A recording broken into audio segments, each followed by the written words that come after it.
സംസ്ഥാനത്തെ driving test പരിഷ്കാരങ്ങൾക്കെതിരെ driving school ഉടമകൾ നടത്തിവന്ന സമരം പിൻവലിച്ചു.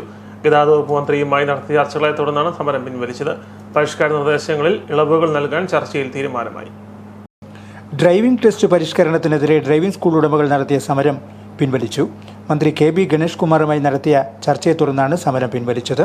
ഗതാഗത വകുപ്പ് ഏർപ്പെടുത്തിയ പരിഷ്കാരങ്ങളിൽ ഇളവ് നൽകാൻ തീരുമാനിച്ചതോടെയാണ് സമരം അവസാനിപ്പിക്കാൻ ഡ്രൈവിംഗ് സ്കൂൾ ഉടമകൾ തീരുമാനിച്ചത്. പുതിയ തീരുമാനങ്ങൾ അനുസരിച്ച് ഇരട്ട ക്ലച്ച് സംവിധാനം തുടരും. ഡ്രൈവിംഗ് ടെസ്റ്റിന് 18 വർഷം വരെ പഴക്കമുള്ള വാഹനങ്ങൾ അനുവദിക്കും. നിലവിലെ മാതൃകയിൽ ആദ്യം ഗ്രൗണ്ട് ടെസ്റ്റും തുടർന്ന് റോഡ് ടെസ്റ്റും നടത്തും. ടെസ്റ്റ് നടത്തുന്ന വാഹനത്തിൽ ക്യാമറ സ്ഥാപിക്കണമെന്ന നിർദ്ദേശം ഡ്രൈവിംഗ് സ്കൂളുകാർ അംഗീകരിച്ചു. ടെസ്റ്റ് നടത്തുന്ന വാഹനത്തിൽ മോട്ടോർ വാഹന വകുപ്പ് ക്യാമറ വാങ്ങി ഘടിപ്പിക്കും. ദൃശ്യങ്ങൾ 3 മാസം വരെ RTO ഓഫീസിലെ കമ്പ്യൂട്ടറിൽ സൂക്ഷിക്കും. ഒരു motor vehicle inspector 40 driving test നടത്തും. 2 ഇൻസ്പെക്ടർമാരുള്ളിടത്ത് 80 ലൈസൻസ് ടെസ്റ്റ് നടത്തും. 2.5 ലക്ഷത്തോളം അപേക്ഷകളാണ് നിലവിൽ കെട്ടിക്കിടക്കുന്നത്.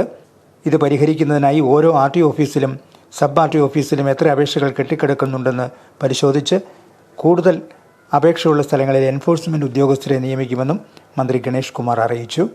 ഡ്രൈവിംഗ് ടെസ്റ്റിന് ഈടാക്കുന്ന ഫീസ് ഏകീകരിക്കാൻ സമിതിയെ നിയോഗിക്കും. KSRTCയും ഡ്രൈവിംഗ് പരിശീലനം ആരംഭിക്കുമെന്നും മന്ത്രി അറിയിച്ചു. 10 കേന്ദ്രങ്ങളിൽ KSRTC ഡ്രൈവിംഗ് സ്കൂളുകൾ ആരംഭിക്കും. 2 വശത്തും ക്ലച്ചും ബ്രേക്കുമുള്ള വാഹനങ്ങൾ താൽക്കാലികമായാണ് ടെസ്റ്റിന് അനുവദിക്കുന്നത്. പിന്നീട് ഇക്കാര്യത്തിൽ മാറ്റം വരുത്തും. നന്നായി ഡ്രൈവിംഗ് അറിയാവുന്നവർ മാത്രം വണ്ടിയോടിച്ചാൽ മതിയെന്നാണ് സർക്കാർ തീരുമാനമെന്ന് മന്ത്രി പറഞ്ഞു. ഡ്രൈവിംഗ് സ്കൂൾ ഉടമകളുടെ സംഘടനകളാണ് മന്ത്രിയുമായുള്ള ചർച്ചയിൽ പങ്കെടുത്തത്.